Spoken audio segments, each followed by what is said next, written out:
Дами и господа, този поздрав е от Рамо Джамбаза от Самоков за неговия син Асен Патрона и неговите внуци Ангел и Мария.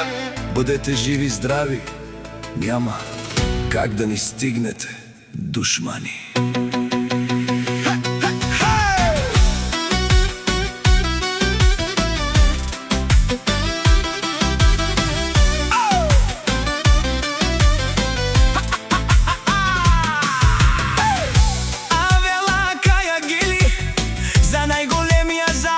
Патрона, хайде брат ми, Асен е брала Бабардан и България.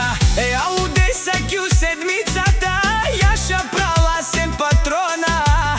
От Самоков, Асен Патрона, си боса на България. Всяка майка Асен Патрона не ражда, той е вълк единяк. И Симан Будбари фамилия, капа бара в туме.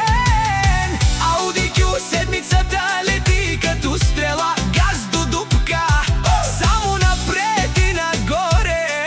Без спиране душманите гледат отстрани, а ние продължаваме напред. Няма как да ни стигнете. Вали гърми на Асен Патрона, пак му върви в Самоков. Той е човека, канадикен тут права Асенчо.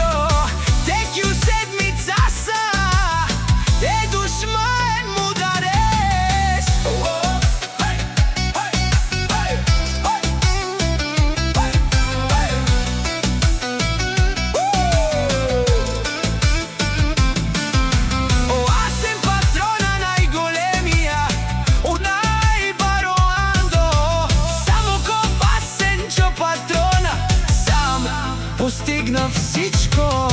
Има жена, къща, палат и най-красивите деца. Ангел и Мариан, Яша! Асен Патрона е човек, който знае какво иска от живота и никога не спира да върви напред. До него винаги стои неговият баща Рамо Джамбаза от Самоков, а двамата са гръб до гръб във всеки труден и всеки хубав момент.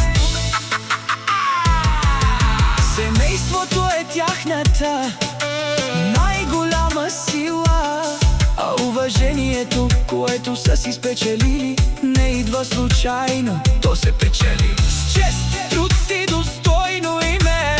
Каквото и да говорят хората, истината винаги се вижда, докато едни само завиждат и коментират, други градят, постигат успехи и вървят напред с високо вдигната глава. Душманите могат само да гледат отстрани. Как Асен Патрона и Рамо Джамбаза остават силни, единни и гръб до гръб, защото когато семейството е заедно, няма сила, която да го пречупи. Пожелаваме им здраве, късмет, благополучие и още много успехи за напред. Нека винаги бъдат заедно, да се радват на децата и внуците си и да посрещат всеки нов ден с усмивка. Няма как да ни стигнете, душмани.